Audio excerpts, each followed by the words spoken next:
इस वक्त ये खबर आई है कि केरल में कांग्रेस बीबीसी की विवादित डॉक्यूमेंट्री दिखाने वाली है। विवादित डॉक्यूमेंट्री यानी कि जो प्रधानमंत्री मोदी पे बनाई गई है, जिसका नाम है द मोदी क्वेश्चन। इसे शनमुगम बीच पर सबके बीच दिखाया जा रहा है। अब तक छात्र दिखाते रहे थे, अब पहली बार एक राजनीतिक दल इस डॉक्यूमेंट्री को दिखाने की बात कर रहा है।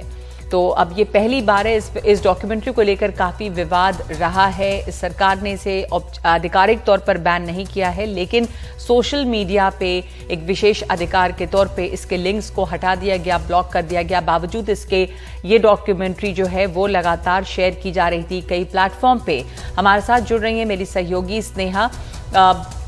ये खबर इस वक्त आ रही है, इसके आपके पास क्या विस्तार है? ये डॉक्यूमेंट्री पहले से ही बहुत विवादों में रही है स्नेहा, तो अब जब केरल में इसे दिखाने का फैसला लिया गया, इसे लेकर काफी एक फिक्र भी है कि इसे कैसे लेंगे लोग।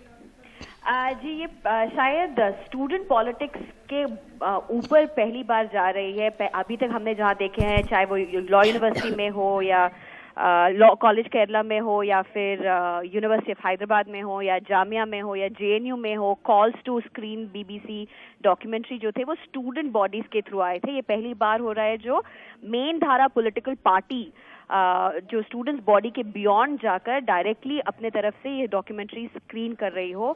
कांग्रेस कह रही है कि आज शाम को ही ये शंखमुगम बीच, तिरुवनंतपुरम के शंखमुगम बीच पे इस डॉक्यूमेंट्री सीरीज को स्क्रीन करेगी। अभी वहां पे तैयारियां चल रही हैं, स्क्रीन करने के लिए लाइव वैन जो है नहीं पहुंची है, लेकिन कांग्रेस ने कहा था कि पहले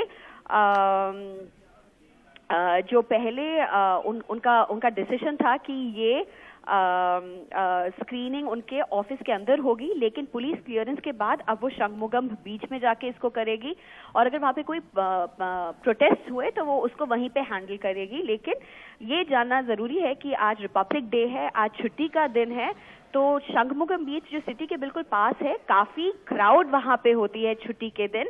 ये सिटी के बिल्कुल पास होने के कारण फैमिलीज, यंगस्टर्स सब यहाँ पे बीच के पास जाते हैं छुट्टी के समय पे। तो ऐसे एक सिचुएशन में, एक ऐसे क्राउड के बीच में जाके कांग्रेस का क्लेम है कि वो आज ये डॉक्यू सीरीज शंखमुगम बीच पे स्क्रीन करेगी और ये पॉलिटिकल स्टेटमेंट क्लियरली दिया जा रहा है।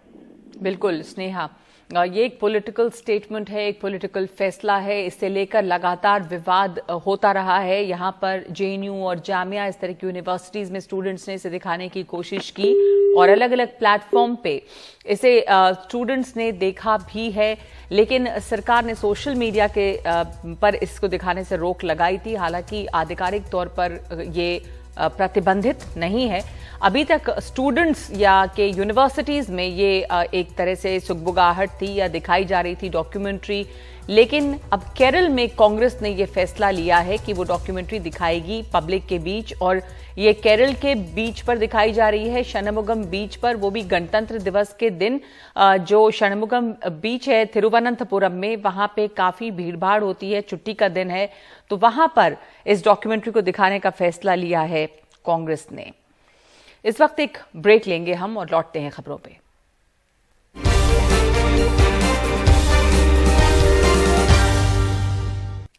आज भारत बायोटेक की कोरोना की नई वैक्सीन आ गई है और ये नेजल वैक्सीन है। ये पहली नेजल वैक्सीन है जो लॉन्च की गई है दुनिया में कहीं भी। इसका नाम इनकोवैक है और ये लॉन्च हो गई है। स्वास्थ्य मंत्री मनसुख मांडविया ने इसे लॉन्च किया है। दुनिया की पहली इंट्रा नेजल वैक्सीन है ये। इसे बूस्टर डोज की तरह भी लिया जा सकता है, यानी कि ये जो है ये नेजल ड्रॉप है, इसकी बूंदें नाक में ली जाती हैं आसानी से। सरकारी अस्पतालों में ये 325 रुपए में मिल जाएगी, जबकि निजी अस्पतालों में 800 रुपए में ये मिलेगी। कोविन ऐप पर भी ये वैक्सीन ले सकते हैं और ये वैक्सीन 18 साल से ऊपर के लोगों के लिए ही इस वक्त है। तो ये खबर थी पहले से कि इसे आज लॉन्च किया जाएगा और लॉन्च किया गया आज इसे स्वास्थ्य मंत्री द्वारा। हमारे साथ जुड़ रही हैं doctor Sunila Garg, professor community medicine ICMR। Doctor Garg, आपसे समझना चाहती हूँ कि नेजल वैक्सीन अब तक की जो वैक्सीन थी उनसे किस तरह की अलग हैं, इन पे काम चल रहा था। तो ये जो वैक्सीन है इसकी जो एफिकेसी है उसके बारे में किस तरह का रिसर्च रहा है? बहुत बहुत धन्यवाद नगमा जी, और आपको गणतंत्र दिवस की बहुत बहुत शुभकामनाएं। मैं कहना चाहूंगी कि आज का बहुत अच्छा दिन है जिसमें हमारा नेजल वैक्सीन लॉन्च हुआ है, क्योंकि हमें ये समझना है कि ये नेजल वैक्सीन है, यानी कि हम इंजेक्शन के माध्यम से नहीं देंगे। नाक में इसकी 0.5 ml यानी कि जिसको कि हम कहते हैं 4-4 बूंदे जो है एक एक नाक में देनी होगी। और जो कि हम कहते हैं प्राइमरी जो वैक्सीन है, नेजल वैक्सीन जो है इनकोवैक, इसकी 2 डोजेस लगाई जाएंगी 18 साल से ऊपर की। और ये बूस्टर का भी काम करेगी, जिसको कि हम हेट्रोलोगस कहते हैं, यानी कि जिन्होंने कोवैक्सीन लिया है या कोविशील्ड लिया है और उन्होंने अपना बूस्टर डोज नहीं लिया, और उनको अगर हम ये वैक्सीन देंगे अभी इंट्रानेजल वैक्सीन, स्पेशली 18 साल से ऊपर आपने बताया। परंतु मैं ये भी कहना चाहूंगी कि जो हमारे बुजुर्ग लोग हैं जिन्होंने देखा कि हमारे नंबर ऑफ केसेस अब कम हो रहे हैं, तो अगर हम उनको देंगे, कोमॉर्बिडिटीज उनमें ज्यादा हैं, तो ये बूस्टर का काम भी करेगा और ये हेट्रोलोगस वैक्सीन का भी काम करेगा। तो ये बहुत ही इंपॉर्टेंट है, क्योंकि देश में वर्ल्ड में भारत ही केवल ऐसा देश है जहां पे ये नेजल वैक्सीन बनाई गई है। और ये स्पाइक प्रोटीन द्वारा इसमें जो है एडिनोवायरस की बेस्ड की वैक्सीन है, तो ये और हमारे टेम्परेचर को भी सूट करती है, 2 to 8 डिग्री से। और ये भी जानना चाहती हूँ कि डॉक्टर गर्ग के इसकी ट्रायल जो है वो कितने लोगों पर हुआ है, इसकी सेफ्टी के बारे में क्या डेटा सामने आया है?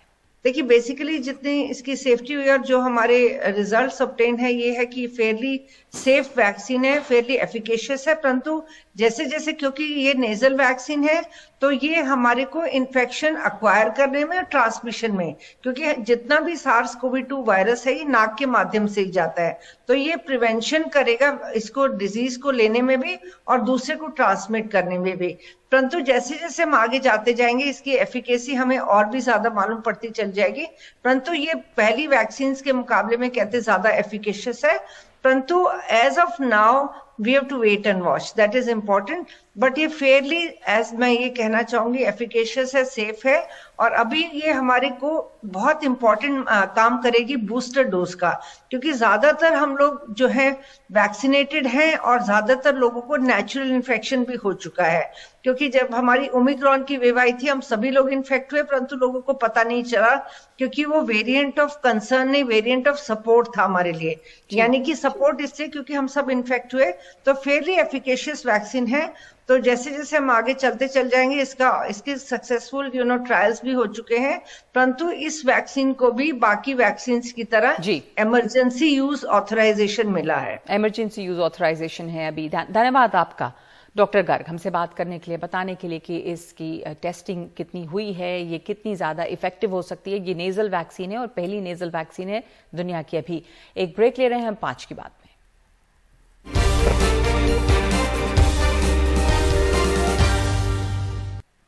मध्य प्रदेश के कुनो नेशनल पार्क में नमीबिया से लाए गए 8 चीतों में से एक मादा चीता की तबीयत थोड़ी खराब है। बीमार मादा चीता का नाम शाशा है।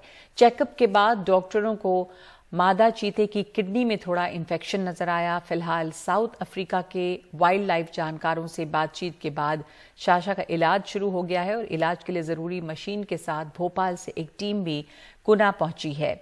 हालांकि डॉक्टर का कहना है कि इसमें चिंता की बात नहीं है।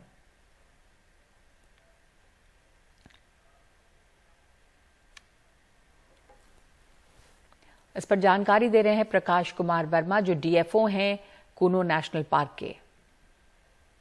चीते के जैसे डेली मॉनिटरिंग टीम हमारी जाती है, उसमें एक मादा को देखा था उन्होंने कि थोड़ा सा आशक्त लग रही है, कुछ मतलब पेट खाली लग रहा है उसको देखा उन्होंने ऑब्जर्वेशन में। फिर रेगुलर चेकअप वगैरह किया तो उसका कुछ जांच वाँच कराई, उसमें कुछ लगा कि उसकी कुछ किडनी की थोड़ी सी प्रॉब्लम है कुछ, या डिहाइड्रेशन की प्रॉब्लम है, तो उसका तत्काल ट्रीटमेंट शुरू किया उन्होंने। और फॉरेन में जहाँ पर विशेषज्ञ हमारे साउथ अफ्रीका में और नामीबिया में, उनसे भी चर्चा करके डॉक्टर साहब लोगों ने, और कुछ मशीनें वगैरह जो हमें चाहिए थी जो अभी यहाँ पर उपलब्ध नहीं है, तो वो फिर भोपाल से मशीनें भी मंगवाई है, उसके भी जो है वो परीक्षण कर रहे हैं। अभी वर्तमान में ठीक है अभी कंडीशन, अभी कोई ऐसी दिक्कत नहीं है। बाकी और किसी चीते का कोई स्वास्थ्य ठीक खराब नहीं है।